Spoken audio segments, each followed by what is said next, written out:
Namaku Liana. Usia pernikahanku dengan Reza baru menginjak tahun kedua saat aku mendapatkan kabar terindah dalam hidupku.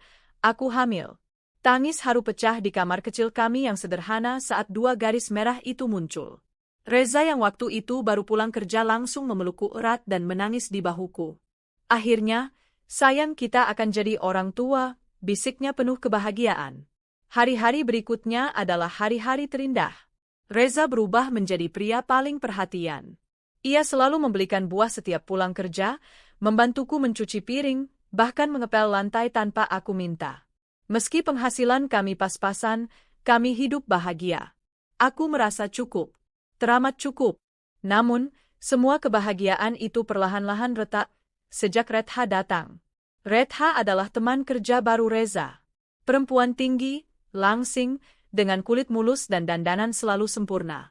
Sejak pertama kali Reza menyebut nama itu, entah mengapa hatiku terasa tidak nyaman. Bukan karena aku cemburu, tapi karena nada Reza setiap kali menceritakannya terlalu bersemangat.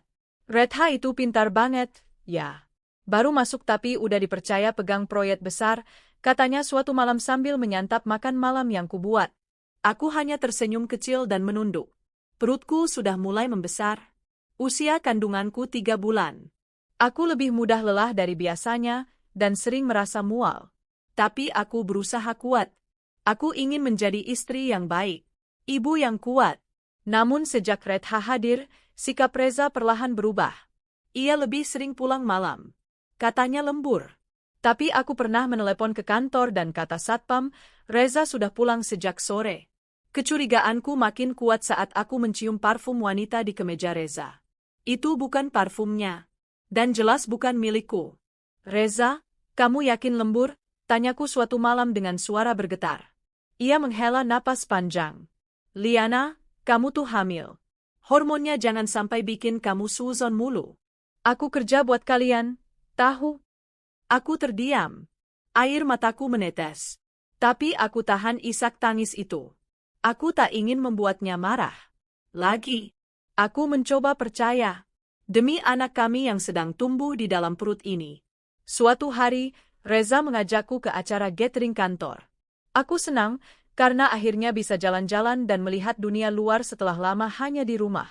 Aku berdandan sederhana, mengenakan gamis biru muda dan kerudung yang senada. Perutku mulai menonjol sedikit, membuatku semakin merasa istimewa. Saat sampai di acara, mataku langsung menangkap sosok perempuan cantik dengan gaun ketat dan high heels. Ia berdiri dekat Reza, tertawa kecil sambil menyentuh lengannya. Retha. Naluri wanitaku langsung bekerja.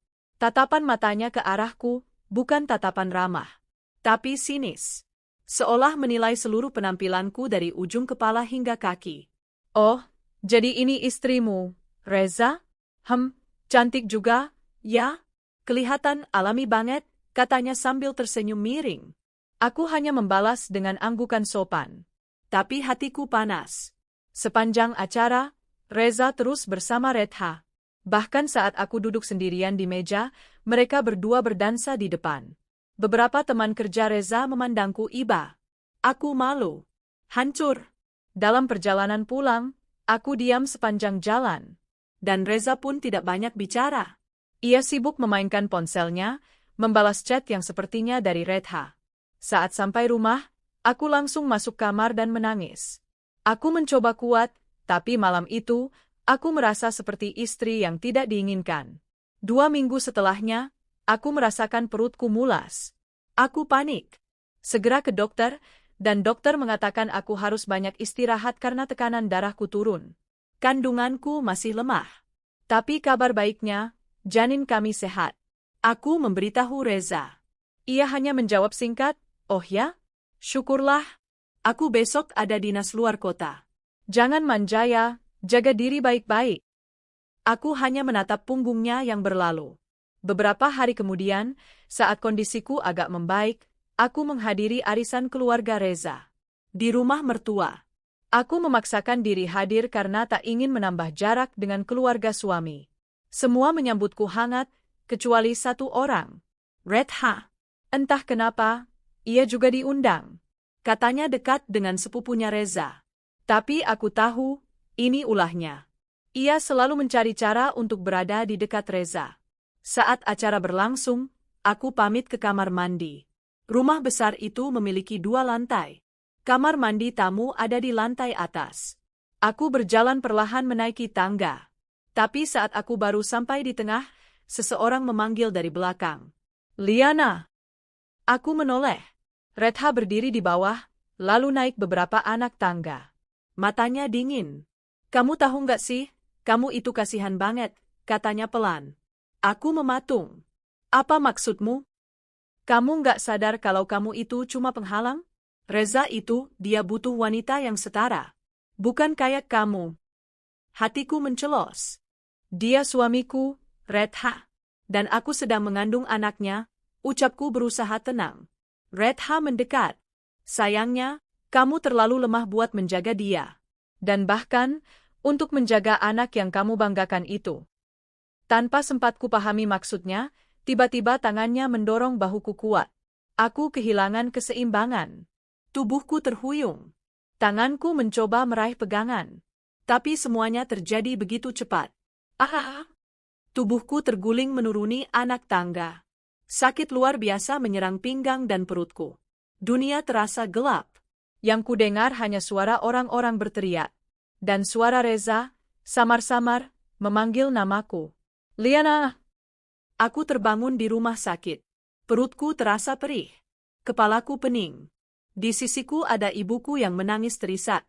Liana, anakmu, cucuku, nggak bisa diselamatkan, nak. Dunia runtuh di hadapanku. Aku memegangi perutku yang kini rata. Tak ada lagi nyawa kecil yang bergerak di sana. Tangisku pecah. Seisi kamar rumah sakit menjadi saksi jeritanku. Anakku, anakku. Reza berdiri di sudut ruangan. Tatapannya dingin. Ia tidak memelukku. Tidak menenangkan. Hanya berkata, kamu ceroboh. Kamu harusnya lebih hati-hati. Aku kecewa, Liana. Aku menatapnya tidak percaya. Kamu pikir aku sengaja jatuh? Aku didorong oleh Redha? Sudahlah, potong Reza. Jangan menuduh orang tanpa bukti. Kamu terlalu banyak drama. Kamu gagal menjaga anak kita. Aku hanya bisa menatapnya dengan air mata yang tak lagi bisa kubendung. Saat itulah aku sadar, cinta Reza sudah mati. Beberapa hari setelah keluar dari rumah sakit, aku seperti mayat hidup. Setiap bangun tidur, aku menyentuh perutku yang kini kosong. Setiap malam, aku menangis diam-diam di pojok kamar, berharap ini semua hanya mimpi buruk yang segera berakhir. Tapi kenyataannya, aku telah kehilangan anakku. Buah hatiku. Nyawa kecil yang kutunggu-tunggu dengan penuh cinta dan harapan. Yang lebih menyakitkan bukan hanya kehilangan itu, melainkan sikap suamiku sendiri, Reza, yang tak menunjukkan sedikit pun simpati. Bahkan saat dokter menjelaskan bahwa aku jatuh bukan karena ceroboh, melainkan diduga karena dorongan kuat dari belakang, Reza justru bersikeras membelaku salah. Jangan buat drama, Liana. Kamu memang gak bisa menjaga diri sendiri. Kandunganmu masih muda, harusnya kamu lebih hati-hati, katanya datar, tanpa beban. Aku ingin berteriak, ingin membalasnya, tapi suaraku tercekat. Reza bukan lagi pria yang dulu menangis bersamaku saat tahu aku hamil. Dia sudah jadi sosok asing. Dingin. Menjauh. Redha, wanita yang jelas-jelas menjadi biang segalanya, justru tampil bak malaikat di depan keluarga Reza. Ia datang ke rumah menjengukku, membawa buah dan bunga, memasang wajah iba. Tapi aku tahu, semua hanya sandiwara. Liana, aku benar-benar minta maaf ya. Aku nggak tahu kamu ada di tangga waktu itu. Aku cuma pengen bicara, kamu tahu sendiri, aku nggak mungkin nyakitin kamu. Aku juga perempuan. Aku nyaris muntah mendengar ucapannya. Tapi aku diam. Tidak ada gunanya berbicara saat tidak ada yang percaya padaku. Termasuk Reza. Beberapa minggu setelah keguguran, Reza makin jauh. Ia hampir tidak pernah pulang. Bahkan uang belanja pun tak lagi rutin ia beri. Untung aku masih punya sedikit simpanan dari hasil menjahit kecil-kecilan. Kadang ibuku datang membawakan makanan dan membantuku mengurus rumah. Aku merasa seperti bukan istri, tapi tamu yang menunggu diusir kapan saja. Sampai akhirnya, hari itu tiba. Hari paling menyakitkan dalam hidupku setelah kehilangan anakku. Reza pulang malam dalam keadaan mabuk. Wajahnya kusut, matanya sembab, tapi bukan karena menangis untukku. Aku tahu, mungkin karena bertengkar dengan Redha. Entahlah. Aku tidak peduli lagi. Reza, kamu belum makan, kataku pelan, mencoba menjadi istri yang tetap melayani. Ia duduk di sofa tanpa menoleh padaku. Kita harus bicara. Jantungku berdebar. Kata-kata itu tak pernah pertanda baik. Mau kita berpisah, Liana. Aku udah nggak yakin lagi sama rumah tangga ini. Aku terpaku. Apa karena aku keguguran? Tanyaku lirih, suaraku nyaris tak terdengar. Bukan cuma itu. Tapi itu salah satu penyebabnya. Kamu nggak bisa menjaga calon anak kita. Kamu terlalu rapuh. Aku butuh istri yang kuat, yang bisa ngimbangin aku. Dan, aku udah ada Redha. Aku merasa seperti ditikam dari belakang. Berkali-kali. Jadi kamu menceraikan aku, karena aku kehilangan anak kita? Dan karena kamu ingin menikahi perempuan itu? Ia menatapku sebentar, lalu mengalihkan pandangannya. Aku minta maaf, tapi aku nggak bisa pura-pura lagi. Aku tak menjawab. Hanya angin malam yang menjadi saksi betapa hancurnya aku saat itu. Perceraian itu berlangsung cepat. Reza seolah sudah menyiapkan semuanya. Aku hanya diminta menandatangani surat cerai yang dibawanya sambil berkata, ini yang terbaik buat kita. Terbaik untuk siapa? Pikirku dalam hati. Hari-hariku setelah itu diisi dengan duka yang tak berkesudahan. Statusku sebagai janda muda menyebar di kampung. Banyak tetangga yang heran. Banyak pula yang hanya menatap iba tanpa benar-benar mengerti. Tapi aku tetap diam. Yang membuatku tetap waras hanya ibuku. Beliau mengajakku pindah ke rumahnya. Aku memutuskan untuk menyepi, menjahit dari rumah, dan menjauh dari hiruk-pikuk dunia. Aku butuh waktu menyembuhkan luka. Namun luka itu makin perih saat suatu pagi aku membaca kabar pernikahan Reza dan Redha. Foto-foto mereka terpampang di media sosial. Pesta mewah. Gaun putih. Senyum bahagia yang menyebalkan. Akhirnya cinta kami bersatu, tulis Redha di caption. Aku memejamkan mata, menahan air mata yang lagi-lagi ingin jatuh. Cinta? Cinta yang merebut suami orang dan menyingkirkan istri sah dengan kejam? Aku tertawa miris. Dunia memang kejam untuk perempuan seperti aku. Waktu terus berjalan. Aku kembali menata hidupku. Perlahan. Pelan. Meski belum bisa melupakan, aku berusaha berdamai. Aku mulai menerima beberapa pesanan jahit dari teman-teman ibu. Dari uang itulah aku bertahan hidup, membayar kebutuhan harian, dan menyambung nyawa. Sampai suatu hari, aku bertemu seseorang yang tak kuduga, Rangga, kakak kandung Reza. Pertemuan itu terjadi di toko kain. Ia berdiri di dekat rak kain satin, mengenakan kemeja putih dan celana bahan. Ia selalu tampil rapi dan berwibawa. Liana, tanyanya kaget. Aku gugup. Kak Rangga? Ia tersenyum. Sudah lama nggak lihat kamu. Kamu kelihatan lebih kurus. Aku tersenyum kaku. Hidup nggak selalu baik, Kak? Ia mengangguk pelan. Aku dengar semuanya. Dan aku minta maaf, sebagai kakaknya Reza, aku malu. Aku menunduk. Bukan salah Kak Rangga. Sejak saat itu, Rangga beberapa kali datang mengunjungiku. Ia memesan pakaian dari jahitanku. Tapi lebih dari itu, ia datang sebagai teman. Sebagai pendengar. Tak butuh waktu lama bagiku untuk menyadari bahwa Rangga berbeda. Ia sopan, dewasa, tidak pernah menyentuh masa laluku kecuali aku yang membukanya. Saat aku bertanya mengapa ia begitu perhatian, ia hanya berkata, karena kamu perempuan baik yang diperlakukan tidak adil. Kamu pantas bahagia, Liana. Sementara hidupku mulai membaik, aku mendengar kabar mengejutkan dari mantan mertuaku. Redha belum juga hamil. Sudah hampir 1 tahun pernikahan mereka, tapi perutnya tetap rata. Reza yang dulu meninggalkanku karena keguguran, kini mendapati istrinya mandul. Tuhan memang punya cara mengembalikan segalanya. Beberapa kali, aku mendapat pesan dari nomor tak dikenal. Pesan-pesan seperti, apa kamu senang aku belum punya anak? Kamu puaskan lihat rumah tanggaku goyah? Kamu pasti doain yang jelek-jelek buat aku, ya? Aku tahu itu dari Retha, tapi aku tak membalas satu pun. Diamku adalah balasanku. Aku tak butuh membalas dengan dendam. Hidup sudah melakukannya untukku. Rangga semakin sering datang ke rumah. Kami mulai dekat, meski aku masih menjaga jarak. Tapi ia begitu tulus. Hingga suatu sore, ia datang bersama ibunya, mertuaku dulu. Mereka duduk di ruang tamu sambil membawa sesuatu. Liana, aku tahu ini mendadak. Tapi Rangga sudah lama punya niat, ucap ibu mertuaku. Aku menatap Rangga. Matanya hangat. Aku ingin menikahimu, Liana. Kalau kamu masih percaya bahwa cinta bisa datang untuk kedua kalinya, aku ingin jadi laki-laki yang memperlakukanmu seperti seharusnya. Aku tak mampu berkata-kata. Air mataku menetes. Bukan karena sedih, tapi karena haru.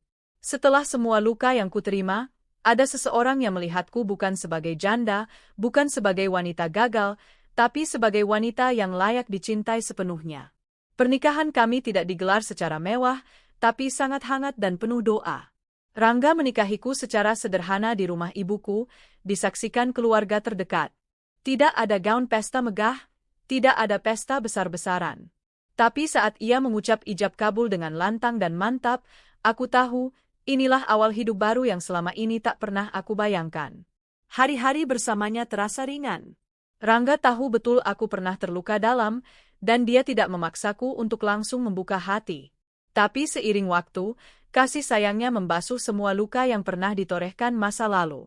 Dia bukan hanya suami, dia juga sahabat, pelindung, dan sosok ayah yang sejak awal sudah sangat siap jika Tuhan mempercayakan anak lagi padaku. Rangga memperlakukanku seolah aku adalah sesuatu yang sangat berharga. Setiap pagi ia tak pernah lupa mencium keningku sebelum pergi kerja, dan setiap malam, ia selalu mendengarkan ceritaku walau hanya tentang hal-hal kecil seperti tanaman yang mulai berbunga di taman belakang rumah kami. Aku senang kamu banyak tertawa akhir-akhir ini, ucapnya suatu malam saat kami duduk di teras. Aku tersenyum malu. Itu semua karena kamu, Rangga. Ia menggenggam tanganku erat. Biar aku jadi pelipur laramu seumur hidup, ya. Tak butuh waktu lama, Tuhan kembali memberiku kepercayaan besar. 2 bulan setelah pernikahan kami, aku dinyatakan hamil. Ketika dokter memberitahu kabar itu, aku tak kuasa menahan tangis. Tapi kali ini, bukan tangis kehilangan, melainkan tangis penuh rasa syukur dan harapan. Aku hamil, Rangga, bisikku saat malam itu ia pulang dari kantor. Rangga menatapku lama, sebelum akhirnya tersenyum lebar dan memelukku erat. Terima kasih, Tuhan. Akhirnya kamu mengizinkan kami merasakan keajaiban ini. Sejak saat itu, Rangga menjadi lebih protektif dari siapapun. Ia selalu memastikanku makan tepat waktu, istirahat cukup, tidak capek. Bahkan pekerjaan menjahit yang biasanya kulakukan di rumah pun ia minta untuk ditunda dulu. Yang kamu urus sekarang cuma satu, dirimu dan bayi kita, tegasnya. Aku, untuk pertama kalinya dalam hidup, merasa benar-benar disayangi tanpa syarat. Bukan karena aku cantik, bukan karena aku sempurna, tapi karena aku adalah aku. Di sisi lain, kehidupan Reza dan Retha tidak semanis yang mereka pamerkan di media sosial. Setelah 2 tahun menikah, Retha belum juga mengandung. Mereka sudah ke dokter, ke pengobatan alternatif, bahkan keluar kota untuk program kehamilan. Tapi hasilnya nihil. Salah satu kenalan lama dari kantor Reza yang masih berteman denganku mengirim pesan, mereka sering bertengkar sekarang. Retha stres berat karena mandul. Reza bahkan sempat nginap di hotel sendirian selama seminggu.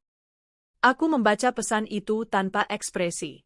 Bukan karena tidak peduli, tapi karena aku sudah selesai dengan rasa sakitku. Luka itu sudah kutinggalkan. Dan aku tak mau melihat ke belakang lagi. Namun Tuhan memang punya cara mengajarkan keadilan tanpa kita minta. Suatu hari, saat aku dan Rangga sedang menunggu antrean di klinik kandungan, aku melihat Reza sedang duduk di ruang tunggu. Sendirian. Wajahnya letih, mata sayunya penuh kecemasan. Matanya menatapku, dan aku balas menatapnya, lalu beralih menatap tangan Rangga yang menggenggam tanganku dengan penuh kasih. Liana, gumamnya, nyaris tak terdengar. Aku hanya mengangguk singkat. Dia menatapku lama. Mungkin tak percaya bahwa wanita yang pernah ia sia-siakan kini sedang bahagia, sedang mengandung anak dari kakaknya sendiri. Saat Rangga memanggilku dan mengusap perutku dengan senyum bangga, aku bisa melihat Reza menunduk dan mengepalkan tangannya. Dan saat itulah aku tahu, penyesalan selalu datang terlambat. Beberapa hari setelah kejadian di klinik, aku mendapat kabar dari mertua bahwa Reza dan Retha resmi pisah ranjang. Ternyata, setelah hasil tes kesuburan dari rumah sakit menunjukkan bahwa masalah ada pada Retha, Reza mulai menjauh dan sering menghilang. Retha yang dulunya begitu sombong, mulai kehilangan kendali dan merasa tertekan. Aku nggak bisa hamil, Bu. Aku mandul, dan Reza jadi dingin. Padahal dulu dia cinta banget sama aku, cerita Retha kepada mertuaku dengan tangis berderai-derai. Ibunya hanya bisa menghela napas. Dalam hati, mungkin beliau pun menyesal karena dulu terlalu cepat mendukung hubungan mereka. Kalau memang tak bisa diberi keturunan, adopsi saja, saran mertua. Tapi Reza menolak. Aku pernah punya anak. Tapi wanita itu gagal menjaganya. Kalimat itu menyebar dan sampai ke telingaku. Wanita itu gagal menjaganya, padahal akulah korban. Akulah yang kehilangan. Akulah yang terjatuh. Dan aku hanya bisa menghela napas. Tak ada gunanya meluruskan cerita pada orang yang tak mau tahu kebenaran. Kebahagiaanku semakin lengkap saat bayi kami lahir dengan sehat. Seorang anak laki-laki yang sangat tampan dan cerdas. Kami beri nama Alvino, yang artinya teman mulia. Ia tumbuh dalam limpahan kasih sayang dari ayah dan ibunya yang tidak sempurna, tapi saling mendukung dan mencintai. Setiap malam Rangga akan menyanyikan lagu tidur untuk Alvino, dan saat subuh, ia menggendongnya sambil membaca doa-doa kecil. Anak kami tumbuh sehat dan bahagia.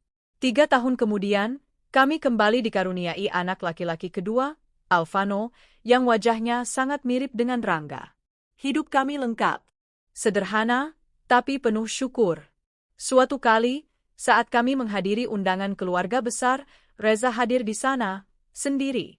Retha sudah lama meninggalkannya dan menikah dengan orang lain, seorang duda beranak 2 yang tinggal di luar kota. Di acara itu, Reza sempat mendekatiku dan memandang anak-anakku yang sedang bermain bersama Rangga. Mereka, anakmu? Tanyanya pelan. Aku mengangguk. Ya, anak kami. Lucu-lucu, katanya dengan suara serak. Aku minta maaf, Liana. Aku menatap matanya. Dulu aku menanti kata maaf itu setiap malam sambil menangis. Tapi sekarang, saat kalimat itu keluar, aku merasa hampa. Tak ada rasa, tak ada benci, tapi juga tak ada cinta. Aku sudah memaafkanmu, Reza. Sejak lama, kataku dengan tenang. Ia terdiam, lalu menunduk dan pergi. Aku tahu, itu akan jadi kali terakhir ia berani menatapku. Kini, saat aku duduk di balkon rumah kami, memandang Rangga yang sedang bermain bola dengan 2 anak kami, aku merasa damai. Aku tak butuh lagi pembuktian kepada dunia. Tak perlu lagi menjelaskan siapa yang salah, siapa yang benar. Karena kebahagiaan adalah pembalasan terbaik atas semua luka. Dulu aku dihina, disalahkan, ditinggalkan. Tapi lihat aku sekarang. Aku berdiri tegak, memeluk semua anugerah yang Tuhan kembalikan padaku, dengan bentuk yang jauh lebih indah dari yang pernah kurasakan sebelumnya. Dan kepada semua wanita yang pernah dihancurkan, percayalah, Tuhan tidak tidur. Dia hanya menunggu waktu yang tepat untuk membalas semuanya, dengan sempurna. Hari demi hari berlalu dengan tenang. Anak-anakku tumbuh menjadi 2 bocah yang aktif dan sehat, sementara suamiku, Rangga, tetap menjadi sosok ayah dan suami terbaik yang bisa diimpikan siapapun. Kami hidup dalam rumah sederhana 2 lantai di pinggiran kota, jauh dari hingar-bingar masa lalu, jauh dari luka yang pernah menggerogoti batinku. Namun kabar buruk, seperti bau busuk, selalu berhasil menemukan jalan masuk meski semua pintu telah kututup rapat. Suatu sore saat aku sedang menyuapi anak keduaku, Alvano, telepon dari ibu mertuaku masuk. Suaranya terdengar canggung tapi mendesak. Liana, ibu ingin bicara soal Reza, katanya dengan berat. Aku terdiam beberapa saat. Aku tidak menyimpan dendam, tapi juga tak merasa perlu tahu terlalu banyak tentang pria yang pernah menceraikanku dengan kejam. Kenapa, Bu? Ibu kasihan, dia sekarang berubah. lebih murung. Reza jarang bicara. Redha pergi, mereka sudah cerai sejak setahun lalu. Aku memejamkan mata. Kenapa cerai? Redha mandul, Nak. Dan itu terbukti dari semua hasil pemeriksaan. Tapi sejak tahu itu, dia malah menyalahkan Reza. Mereka saling tuduh. Sering ribut. Akhirnya cerai. Tak ada rasa puas dalam hatiku saat mendengar kabar itu. Hanya kosong. Mungkin inilah rasanya saat kamu sudah benar-benar selesai dengan masa lalu. Kamu tidak ingin mereka menderita, tapi kamu juga tidak bisa lagi peduli. Ibu tahu Reza salah besar padamu, tapi sebagai ibunya, ibu hanya ingin kalian berdamai. Kalau suatu hari kalian bertemu, jangan membencinya lagi, ya. Aku mengangguk, walau ibu tak melihat. Aku sudah lama memaafkannya, Bu. Tapi pintu hidupku sudah kututup untuknya. Hidupku sekarang sudah lebih dari cukup. Sementara kehidupanku semakin tenteram, kabar tentang Reza dan Redha menjadi buah bibir. Setelah 2 tahun menikah, Redha belum juga bisa hamil. Mereka sudah keluar masuk rumah sakit, konsultasi ke dokter spesialis, hingga mencoba pengobatan tradisional. Tapi hasilnya tetap nihil. Redha, yang dulu menertawakanku karena keguguran, kini harus menghadapi kenyataan bahwa rahimnya tidak bisa menghasilkan kehidupan. Bahkan, kabarnya ia sempat 2 kali pura-pura hamil, hanya untuk menenangkan hati Reza. Tapi kebohongan itu terbongkar. Reza yang sudah terlanjur kecewa, tak bisa lagi berpura-pura. Pertengkaran demi pertengkaran tak terelakkan. Mereka akhirnya memilih berpisah. Namun sisa-sisa luka itu terus membuntuti Reza, dan membuatnya seperti hidup dalam bayang-bayang kesalahan masa lalu. Rangga, yang kadang masih harus menghadiri acara keluarga besar bersama Reza, pernah bercerita padaku. Dia terlihat hampa, Liana. Diam, banyak melamun. Dan dia sempat tanya tentang kamu. Aku diam saja mendengarnya. Katanya, kamu bahagia, ya? Aku tersenyum. Kamu bisa jawab sendiri itu, kan? Rangga mengangguk sambil mengelus kepalaku. Dia tahu, Liana.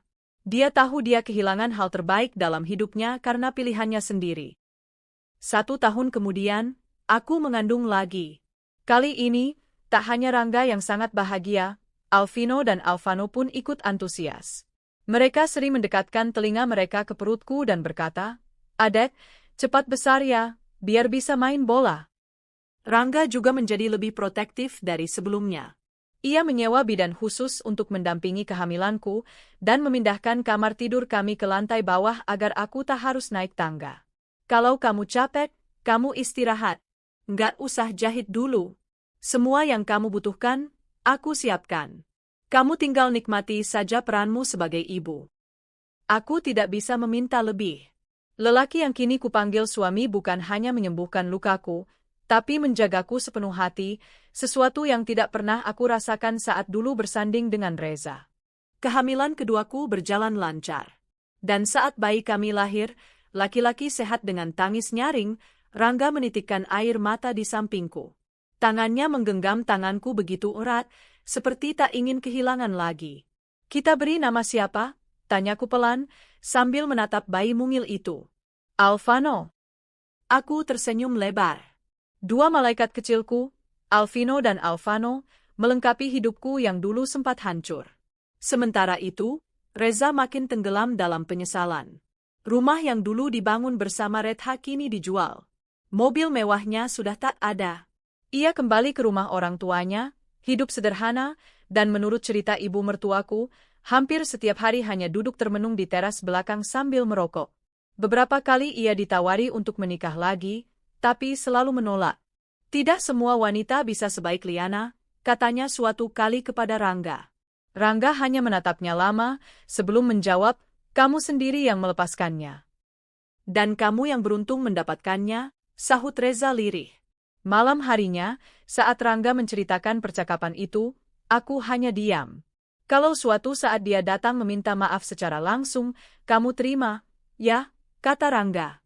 Aku menatap wajah suamiku yang penuh kasih. "Aku sudah tidak membenci siapapun, Rangga. Tapi hidupku sekarang bukan tempat untuk dia kembali. Aku sudah menutup semua pintu untuk masa lalu." Rangga menggenggam tanganku dan mengangguk setuju. Aku akan pastikan pintu itu tetap tertutup. Suatu siang yang cerah, saat aku dan anak-anakku bermain di halaman rumah, sebuah mobil sederhana berhenti di depan pagar. Dari dalamnya keluar seseorang yang tak asing. Reza. Ia berdiri ragu di depan pagar, menunduk dalam-dalam. Aku berdiri, menggendong Alvano yang masih balita, dan berjalan perlahan ke arahnya. Liana, aku tidak mau ganggu. Aku cuma mau minta maaf. Bukan karena aku ingin kembali. Tapi karena aku sadar, aku jahat. Aku bodoh. Dan aku benar-benar menyesal. Aku menatapnya. Dulu, aku membayangkan pertemuan ini penuh dengan amarah, mungkin makian, atau air mata. Tapi sekarang, aku hanya merasa hampa. Sudah lama aku memaafkanmu, Reza. Tapi hidupku sekarang bukan tentang kamu lagi.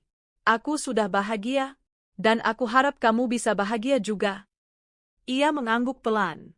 Terima kasih, Liana. Terima kasih, pernah menjadi bagian dalam hidupku. Ia melangkah pergi. Dan untuk pertama kalinya, aku merasa damai. Tak ada lagi luka. Tak ada lagi bayang-bayang. Hanya cinta, keluarga, dan masa depan yang cerah bersama orang-orang yang mencintaiku tanpa syarat. Hari ini, saat duduk di ruang keluarga dengan Alvino yang tengah belajar membaca dan Alvano yang tertawa geli karena digelitiki Rangga, aku sadar. Aku pernah hancur, tapi aku tak dibiarkan hancur selamanya. Tuhan memberiku luka, untuk akhirnya menggantinya dengan hadiah terindah. Dan kepada semua perempuan yang pernah dikhianati, yang pernah disalahkan, yang pernah diabaikan. Jangan berhenti percaya. Karena cinta sejati itu nyata. Tapi hanya datang kepada mereka yang bertahan dan tak menyerah meski dihancurkan. 3 tahun setelah pertemuan singkat itu, aku mengira semuanya akan tetap damai. Hidupku bersama Rangga dan anak-anak berjalan begitu indah. Alvino sudah mulai sekolah dasar, Alvano pun tumbuh jadi anak yang cerdas dan lucu. Sementara itu, usahaku dan Rangga dalam bidang konveksi semakin berkembang. Kami kini memiliki belasan karyawan tetap, dan pesanan dari butik-butik besar di kota datang hampir setiap minggu. Kami hidup sederhana, tapi penuh kebahagiaan. Sampai suatu hari, sebuah berita mengusik kedamaian itu. Reza mengalami kecelakaan mobil yang cukup parah. Mobil yang dikendarainya remblong dan menabrak truk pengangkut semen. Ia selamat, tapi mengalami luka cukup serius di kaki dan kepala. Butuh waktu lama untuk pulih, baik fisik maupun mental. Dan entah bagaimana, ibu mertuaku kembali menghubungiku. Kali ini dengan suara yang benar-benar lirih dan penuh harap. Liana, ibu tahu kamu sudah bahagia. Tapi Reza tidak punya siapa-siapa lagi. Kakaknya di luar negeri, ayahnya sudah meninggal, dan ibunya sedang sakit. Dia tidak punya istri, tidak punya teman dekat. Dia bahkan menolak fisioterapi karena merasa hidupnya tak berarti lagi. Aku mendesah pelan. Bu, aku. Ibu tahu kamu tidak wajib menolong. Tapi, kamu adalah satu-satunya orang yang masih bisa ia dengarkan. Aku memandang Rangga yang berdiri di dapur, sedang mengupas buah untuk anak-anak. Ia memperhatikanku, lalu menghampiri. Setelah aku menjelaskan semuanya, Rangga menarik napas dalam-dalam dan berkata, "Kalau kamu mau menengoknya, aku akan antar." Aku tidak keberatan. Tapi kamu harus pastikan, kamu hanya membantu sebagai sesama manusia. Bukan sebagai seseorang dari masa lalu. Aku memeluknya erat. Aku hanya ingin menolong. Sama seperti aku menolong orang asing. Pagi itu, aku mengunjungi Reza di rumah sakit. Ia terbaring lemah dengan luka di kepala dan kaki yang dibalut perban. Tubuhnya tampak jauh lebih kurus, dan matanya redup. Ia menoleh pelan saat aku masuk. Ekspresinya terkejut, kemudian berubah sendu. "Liana." "Hai," jawabku sambil tersenyum kecil. "Kamu kelihatan nggak sehat." "Aku memang nggak sehat, mungkin juga nggak waras," katanya dengan nada getir. Aku duduk di kursi samping tempat tidurnya. "Ibumu khawatir. Dia bilang kamu menolak pengobatan." "Aku capek, Liana. Hidupku kosong." "Kamu masih hidup. Itu saja sudah berarti kamu masih diberi kesempatan." Reza menatapku lama. "Kamu datang, kamu masih peduli." Aku peduli karena kamu manusia. Dan karena aku pernah mencintaimu, meskipun itu sudah lama berlalu. Air mata menggenang di matanya. Tapi aku tetap tenang. Terima kasih sudah datang, katanya lirih. Aku kira kamu sudah benar-benar melupakan aku. Aku tersenyum lembut. Melupakan itu tidak selalu berarti membenci. Tapi aku sudah menutup semua pintu untuk masa lalu. Termasuk kamu, Reza? Ia mengangguk pelan, dan untuk pertama kalinya, aku lihat Reza benar-benar pasrah. Mungkin inilah akhir dari semua luka yang tertahan. Setelah kunjungan itu, aku kembali ke rumah. Rangga menyambutku dengan pelukan hangat. Terima kasih sudah jadi istri yang kuat dan bijak, katanya sambil menatap mataku. Tapi ternyata, itu bukan akhir dari cobaan. Beberapa minggu setelah Reza pulang dari rumah sakit, ia mulai menghubungiku lagi. Awalnya hanya untuk bertanya soal fisioterapi, lalu berlanjut ke pesan-pesan bernada nostalgia. Apa kamu masih ingat tempat makan bubur yang dulu sering kita datangi? Aku lihat foto kamu waktu Alvino ulang tahun. Kamu cantik sekali. Aku masih menyimpan foto kita dulu, waktu kamu pakai kebaya biru muda. Masih ingat? Aku tahu aku harus segera menghentikan semuanya. Malam itu, aku bicara dengan Rangga. Sepertinya Reza belum benar-benar melepaskanku. Rangga diam, lalu bertanya dengan suara pelan. Kamu masih merasa kasihan? Aku menggeleng. Yang aku rasakan sekarang cuma rasa bersalah. Tapi bukan cinta. Rangga tersenyum kecil. Liana, aku tahu kamu wanita baik. Terlalu baik bahkan. Tapi jangan biarkan kebaikanmu melukai kita. Aku mengangguk. Besok aku akan bicara padanya. Tegas. Aku menemui Reza di taman dekat rumah sakit tempat dia masih menjalani terapi. Ia duduk di bangku, masih dengan tongkat di sebelahnya. Saat aku datang, ia langsung tersenyum. Kamu datang? Saya datang untuk mengakhiri semuanya, Reza? Ekspresinya berubah. Mengakhiri? Aku duduk, menatap matanya. Saya tidak bisa menerima pesan-pesanmu lagi. Ini bukan hubungan yang sehat. Kamu perlu fokus pada dirimu sendiri. Kamu harus sembuh. Tapi jangan berharap saya akan kembali ke masa lalu.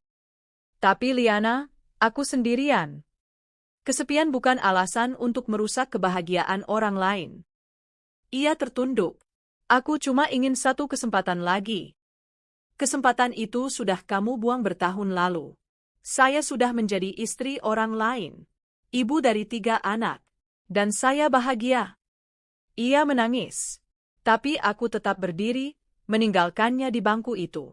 Terkadang, menjadi manusia baik bukan berarti selalu menghibur semua orang. Tapi tahu kapan harus menjaga batas agar tidak melukai orang yang kita cintai sekarang. Beberapa bulan kemudian, kehidupanku kembali stabil. Reza tak lagi menghubungiku. Ibu mertuaku yang juga mulai tua dan lemah, bahkan sempat datang ke rumah dan berkata, "Terima kasih sudah berbesar hati, Liana. Ibu tahu kamu benar-benar wanita luar biasa." Kehidupanku dan Rangga semakin kuat. Badai ini justru membuat kami lebih dekat, lebih saling percaya. Anak-anak tumbuh dalam kasih sayang dan pendidikan yang baik. Di suatu malam, aku duduk di teras bersama Rangga, menikmati teh hangat sambil melihat bintang. Kita sudah melewati banyak hal, ya? Ujarku. Rangga menggenggam tanganku. Dan aku akan terus bersamamu melewati apapun yang akan datang. Aku tersenyum. Dulu aku sempat berpikir hidupku akan berakhir setelah diceraikan Reza. Tapi ternyata, itu adalah awal dari segalanya. Karena Tuhan tidak pernah merampas sesuatu tanpa menggantinya dengan yang lebih baik. Aku menatap wajah Rangga. Wajah laki-laki yang mencintaiku bukan karena masa laluku, tapi karena siapa aku sebenarnya. Lelaki yang menerimaku dalam luka dan menjaga dalam sembuhku. Dan malam itu, aku tahu satu hal pasti. Aku telah memenangkan hidupku. Bukan karena membalas dendam. Tapi karena aku tidak pernah menyerah untuk mencintai diriku sendiri. Pagi itu, udara di perbukitan tempat kami tinggal terasa sejuk dan penuh damai.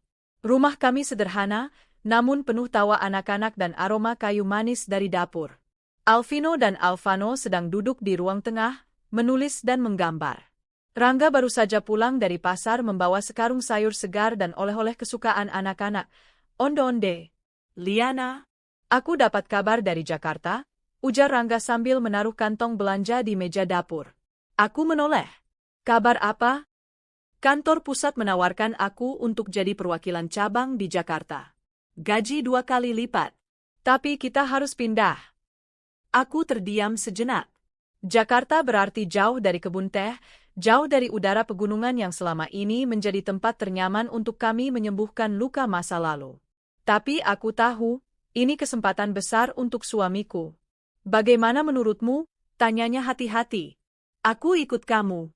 Kemanapun, jawabku mantap. Rangga tersenyum dan memelukku erat. Aku janji, dimanapun kita tinggal, hatiku tetap milikmu dan anak-anak. Sebulan kemudian, kami resmi pindah ke Jakarta. Kami menyewa rumah minimalis di pinggiran kota, dekat dengan kantor Rangga. Anak-anak mulai beradaptasi di sekolah baru, dan aku sendiri mulai menjalankan kembali bisnis konveksiku dengan sistem daring. Namun, aku tidak pernah menduga bahwa kepindahan ini akan membuka pintu masa lalu sekali lagi. Suatu hari, saat aku sedang menjemput Alvino dari sekolah, aku bertemu seorang wanita parubaya yang berdiri sambil menatapku tajam. Liana, sapanya. Aku menoleh. Jantungku serasa jatuh ke perut. Itu Desi. Pelakor yang dulu telah menghancurkan hidupku. Perempuan yang mendorongku saat aku sedang mengandung, hingga aku keguguran. Dulu dia menikahi Reza, tapi aku dengar mereka bercerai tak lama setelah pernikahan itu. Kini dia berdiri di hadapanku dengan wajah yang tak lagi semuda dulu, tapi sinis dan licik itu masih terasa jelas. Desi, ujarku datar. Aku nggak menyangka kita akan ketemu di sini, katanya dengan senyum miring. Aku juga nggak pernah berharap. Ia tertawa kecil. Kau masih dendam padaku. Aku sudah melewati semuanya. Aku tidak punya waktu untuk dendam. Ia tampak terkejut. Wah, hebat sekali kamu sekarang. Anak 2, ya? Dulu, kau nggak bisa jaga anakmu yang pertama, sekarang sudah punya 2. Tuhan baik, ya? Kalimat itu seperti menusuk ulu hatiku. Tapi aku tetap berdiri tenang. Aku sudah terlalu kebal untuk terluka oleh orang sepertinya. Kau benar. Tuhan memang baik. Dia membalas setiap kejahatan dengan kebaikan yang berkali lipat. Tapi aku harap kamu juga merasakan keadilan yang setimpal, Desi. Wajahnya menegang. Apa maksudmu? Aku tersenyum. Kamu tahu maksudku. Selamat siang. Aku menggandeng tangan Alvino yang baru keluar dari gerbang sekolah dan berjalan menjauh, meninggalkan Desi dengan tatapan bingung dan tak puas. Malam itu, aku menceritakan pertemuan itu pada Rangga. Ia mendengarkanku dengan wajah tenang tapi penuh perhatian. Kalau kamu mau, kita bisa pindah lagi. Aku nggak akan biarkan dia mengusik hidupmu. Aku menggeleng. Aku tidak takut padanya. Aku sudah bukan Liana yang dulu. Aku punya kamu. Aku punya 2 anak yang mencintaiku. Aku punya hidup yang dia coba hancurkan, tapi justru kini jauh lebih indah daripada yang bisa dia bayangkan. Rangga memelukku erat. Kadang Tuhan memang mengirim masa lalu kita untuk menguji, apakah kita sudah sembuh atau belum.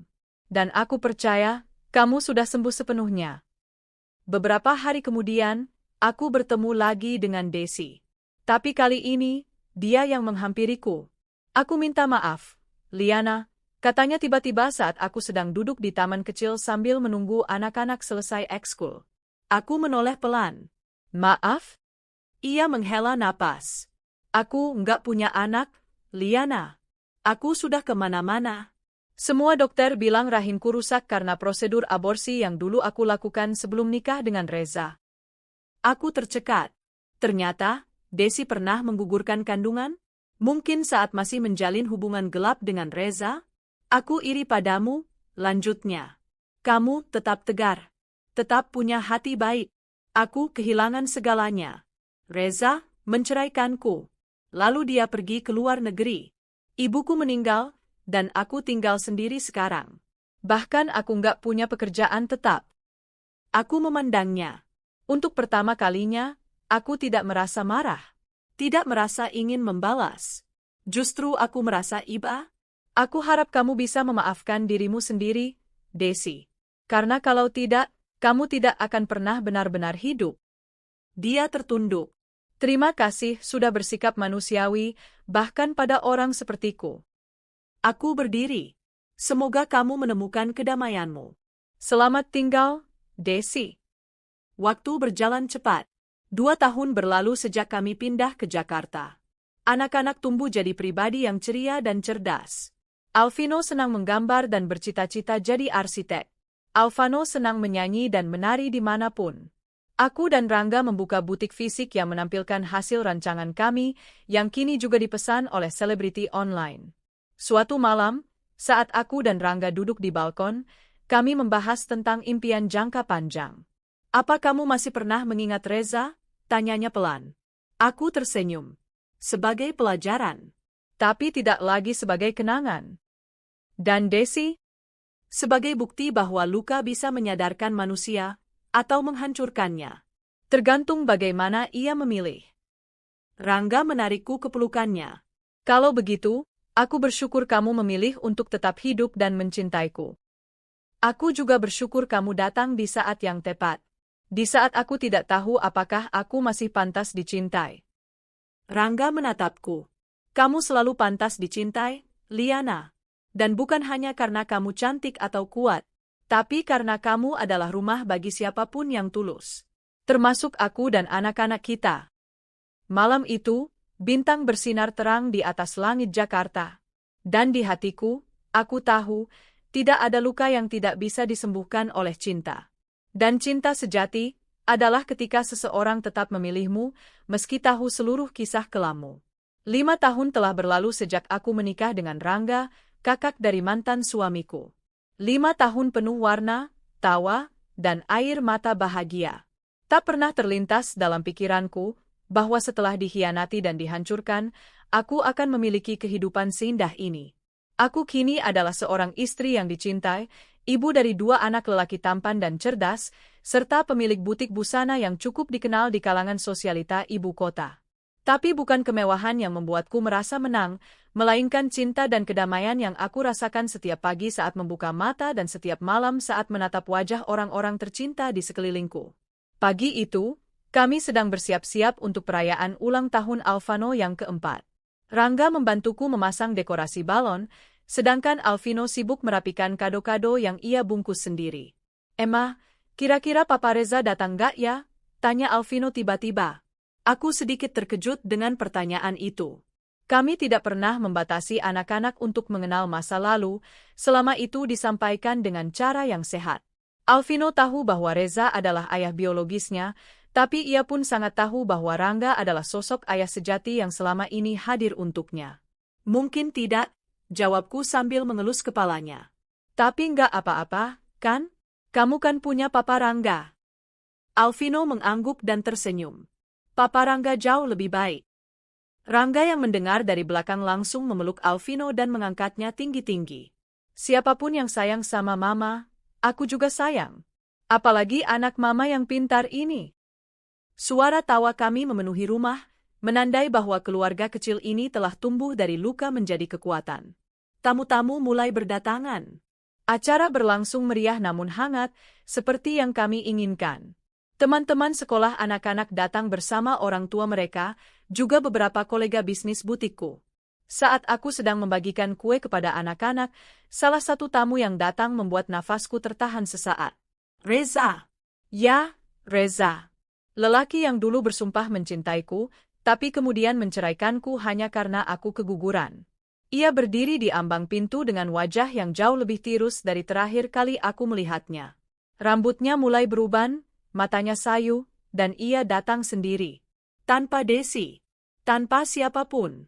Aku menghela napas dalam-dalam, lalu mendekatinya. Reza? Liana, maaf kalau aku datang tanpa undangan. Aku hanya ingin melihat Alvino sekali saja. Aku memandang matanya. Di sana, tak ada lagi kesombongan. Tak ada lagi kebanggaan. Yang tersisa hanyalah penyesalan dan kehampaan. Aku menoleh ke arah Rangga. Ia melihatku, lalu mengangguk pelan. Ia tahu aku harus menyelesaikan ini. Untuk selamanya. Aku mengajak Reza ke sudut taman belakang, menjauh dari keramaian. Di sana, kami duduk di bangku kayu di bawah pohon. Dia mirip kamu, kata Reza sambil memandangi Alvino dari jauh. Ya, tapi hatinya mirip Rangga, jawabku mantap. Reza tertunduk. Aku salah, Liana. Sangat salah. Setelah cerai dengan Desi, hidupku berantakan. Dia ternyata tidak bisa punya anak. Kami bertengkar terus, dan akhirnya berpisah. Aku mencoba membangun lagi karierku, tapi semuanya terasa kosong. Aku diam saja. Aku tahu aku nggak pantas minta maaf.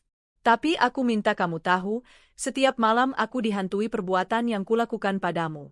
Mendorongmu sampai keguguran, itu bukan cuma kejam, tapi berdosa. Aku memandangnya, tenang. Reza, aku sudah memaafkan. Sudah lama. Tapi aku tidak pernah melupakan. Aku memilih tidak menyimpan dendam karena aku ingin hidup damai, bukan karena kamu pantas dimaafkan. Matanya berkaca-kaca. Terima kasih, setidaknya kamu mau bicara padaku. Bolehkah aku menyapa Alvino sebentar? Aku ragu. Tapi kemudian aku melihat Alvino melambai dari kejauhan. Anak itu, seperti tahu apa yang sedang terjadi, berlari mendekat dengan wajah polos. Ini teman papa kamu ya? Tanyanya polos. Aku menunduk, lalu menjawab pelan, ini Reza, ayah kandungmu. Alvino terdiam, lalu menatap Reza. Halo, sapa Alvino? Reza terisak. Ia berlutut dan menggenggam tangan anak itu. Maafkan aku karena tidak pernah hadir. Alvino memandangku sejenak, lalu berkata, tidak apa-apa. Aku sudah punya papa Rangga. Tapi kalau Om mau main kadang-kadang, boleh kok. Reza menangis. Aku pun menahan air mata. Mungkin ini adalah momen pengampunan yang paling tulus yang pernah aku saksikan. Beberapa minggu kemudian, hidup kami kembali berjalan normal. Reza tidak lagi hadir dalam hidup kami, tapi sesekali ia mengirim hadiah atau kartu untuk Alvino yang kami terima dengan dewasa. Namun kebahagiaan sejati kami bukan karena Reza kembali menyesal, tapi karena kami tetap bisa membangun rumah tangga yang harmonis. Rangga kini mendapatkan promosi besar di kantornya. Aku dan dia membuka cabang butik baru, kali ini menggandeng pengrajin lokal untuk memberdayakan ibu-ibu rumah tangga. Anak-anak makin tumbuh luar biasa. Suatu malam, setelah anak-anak tidur, aku dan Rangga duduk di beranda, memandangi bulan. Kau bahagia? Tanya Rangga sambil mengelus rambutku. Lebih dari bahagia. Aku merasa hidupku lengkap. Kau tahu? Dari pertama kali aku lihat kamu menangis sendirian di pemakaman bayi kita dulu, aku bersumpah, aku ingin menjadi pria yang bisa membuatmu tertawa lagi. Aku terdiam. Ingatan tentang bayi pertama kami, yang hilang karena perbuatan keji Desi, masih menyakitkan, tapi tidak lagi membekas luka. Kini, ingatan itu menjadi bagian dari kekuatan kami. Dan kau telah melakukan lebih dari itu, Rangga. Kau bukan cuma menyembuhkan aku, kau membangun kembali hidupku. Rangga menggenggam tanganku. Dan kau membuatku tahu apa arti mencintai dengan ikhlas. Aku tidak pernah menyesal menikah denganmu, Liana. Kamu bukan hanya istriku, kamu adalah segalanya. Aku menunduk dan mencium tangan suamiku. Terima kasih karena memilihku. Di saat aku bahkan tidak percaya ada yang mau menerima luka dan masa laluku. Kamu bukan luka, Liana. Kamu cahaya. Kini, jika aku menengok ke belakang, ke masa-masa ketika aku kehilangan, dihina, diceraikan, aku hanya bisa tersenyum. Semua rasa sakit itu ternyata adalah jalan menuju kebahagiaan sejati. Karena pelakor yang menghancurkanku dulu kini tak punya apa-apa, bahkan tidak bisa punya anak. Karena mantan suamiku kini hidup dalam penyesalan, sementara aku telah membuktikan bahwa aku mampu bangkit. Dan pembalasan terindah, bukan membalas dendam, tapi menjalani hidup dengan utuh, bahagia, dan dicintai oleh orang yang tepat. Aku adalah Liana. Wanita yang pernah dijatuhkan, tapi kini berdiri paling tinggi, di sisi pria yang mencintaiku tanpa syarat, dengan 2 anak yang tumbuh dalam pelukan cinta.